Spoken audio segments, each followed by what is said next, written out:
untuk menjaga kebugaran kesehatan paling tidak 30 menit. 30 menit. Nah, ada dampak negatifnya yang menurut saya ya Strava ini. Gunakan Strava itu jangan terjebak dalam apa ya kondisi psikologis yang justru membawa kita ke dampak yang buruk gitu.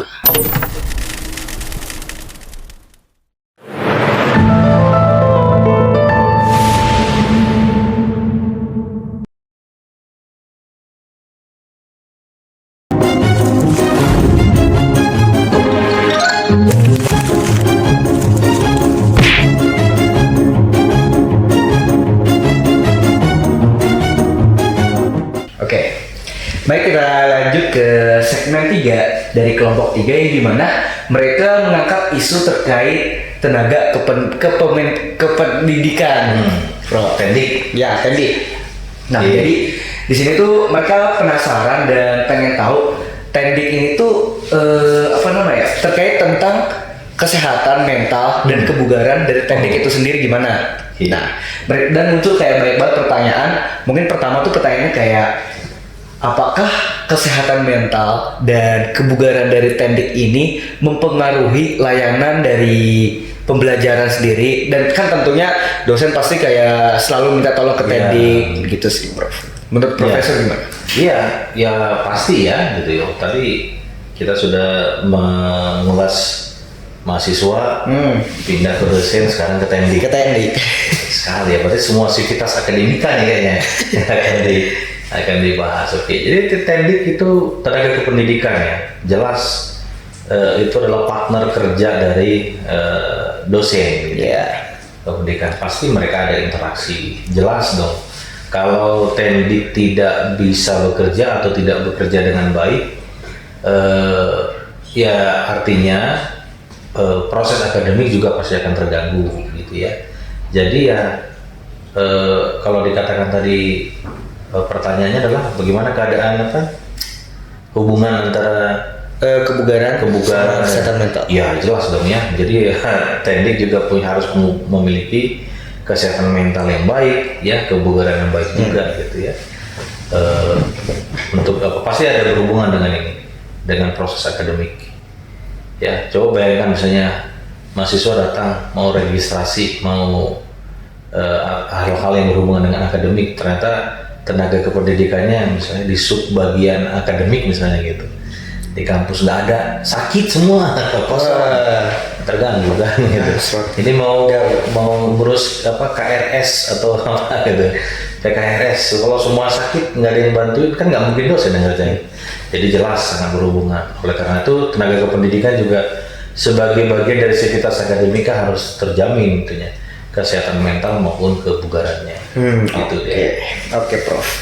Nah, Prof, dengan penjelasan tadi Prof bilang terkait kayak kesehatan mental sama kebugaran itu ternyata penting banget buat tendik karena mempengaruhi layanan pada saat pembelajaran kan. Nah, Prof, kira-kira nih menurut Prof strategi pemberdayaan seperti apa yang paling efektif nih untuk meningkatkan kesehatan mental dan kebugaran dari tendik itu sendiri? Maksudnya yang pasti kalau misal tendik itu memiliki kesehatan mental dan kebugaran yang bagus, pasti berpengaruh ke kinerja mereka. Mereka pasti bakal lebih baik, bakal lebih semangat dan lain-lainnya. Yang menurut Prof gimana? Ya, strategi ya. Strategi pemberdayaan. Strategi pemberdayaan. Kalau dilihat dari pola aktivitas kerja mereka, ya sudah jelas ya, tendik itu sudah pasti berpola hidup aktif, lebih aktif dibandingkan dosen. Gitu kan, udah pasti itu yang nyuruh kan dosen, yang nyuruh pasti diem gitu kan, yang kerja itu yang banyak bergeraknya tendik gitu. Jadi kalau secara alami, secara natural, ya mereka pasti punya kehidupan pola hidup yang lebih aktif ya dibanding dengan dosen. Itu yang alami ya. Tapi kalau yang ditanyakan mungkin strategi pemberdayaan yang sifatnya bukan alami tapi sudah diatur di setting gitu ya. Mungkin saya bisa sampaikan dari pengalaman pribadi saja ya. Oke. Saya nggak tahu di fakultas lain, tapi di fakultas kedokteran itu ada komunitas di mana pendik dan dosen itu punya waktu, punya wahana untuk berolahraga. Contohnya ya kan kita inventaris dulu. Jadi senangnya apa? Ternyata pendik itu banyak yang senang badminton sama voli. Nah itu difasilitasi lah itu sarana-sarana olahraga itu, termasuk dari infrastrukturnya maupun waktunya gitu ya.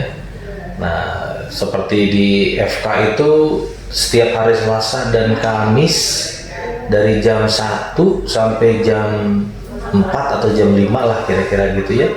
Itu tendik dan dosen itu ada acara apa tuh badminton tuh di gedung C6. Jadi kalau teman-teman lihat ke sana di C6 itu ada lapangan badminton gitu ya, lantai 3 di atas kantin tuh paling atas gitu. Nah itu dari jam 1 sampai jam 3 tuh itu dosen sama ini main lah bareng gitu ya, latihan badminton sama-sama. Dan di situ kan nggak cuma olahraga, pasti ada interaksi sosial lah lainnya. Artinya ada hubungan antara dosen dan tenaga kependidikan ya di sana gitu ya, di event itu. Jadi ngobrol-ngobrol juga akan membicarakan pekerjaan juga ujung-ujungnya ya. Dosen nanti kadang-kadang konsultasi, Pak saya mau naik pangkat misalnya gitu ya. Apa yang kurang? Ini dok, ini Pak, ini harus disiapkan, kurang ini kan. Nah di situ ada hubungan situ. Nah sebaliknya kalau di kita nanti tendiknya, misalnya dosennya dokter kan di sini banyaknya konsul. Kalau sakitnya begini apa yang harus dilakukan ya. Jadi banyak interaksi itu. Jadi yang itu hubungannya ke pekerjaan maupun ke kehidupan pribadi pun bisa terjadi di sana. Nah di situ dan akan terbawa dalam proses akademik gitu ya. Hubungan di pekerjaan terkait dengan proses akademik itu bisa lebih lancar gitu, lebih baik menurut saya. Jadi ya sejauh ini strategi itu yang positif ya saya lihat gitu ya. Proses akademik di FK itu lancar. Saya rasa di fakultas lain juga harusnya seperti itu ya. Iya. Gitu ya. Itu mungkin. Oke. Baik Prof, terima kasih atas jawabannya. Tadi kan Prof bilang kayak strategi pemberdayaan di FK tuh kayak menyediakan tempat kayak buat main badminton di hari Kamis ya jam 1. Terus kayak bersosialisasi juga di sono, membicarakan kayak banyak hal lah. Nah, Prof, kalau misal dari strategi itu nih Prof, kira-kira indikator keberhasilan dari strategi itu tuh apa? Ya, kalau secara formal kan indikator keberhasilan itu kan bisa kita lihat dari produktivitas kerja ya. Iya. Nah, kalau secara pribadi agak sulit mengukurnya ya. Gimana sih kualitas kerjanya seorang? Tapi kalau dari institusi secara administratif kan bisa kita amati, misalnya dari TUKIM ya, tunjangan kinerja. Baik dosen maupun tenaga pendidikan punya apa ya istilahnya tuh? Ada indikator capaian kinerja gitu ya, untuk sebagai syarat untuk mendapatkan tunjangan kinerja itu. Nah sejauh ini yang saya lihat setidaknya di FK ya, saya nggak tahu di tempat lain. Kalau di FK itu saya nggak pernah dengar ada tendik yang nggak menerima tukin. Artinya kalau semua menerima tunjangan kinerja, artinya semua indikator capaian kinerja tercapai. Sejauh ini sih begitu ya, nggak ada yang tidak tercapai ini. Oke.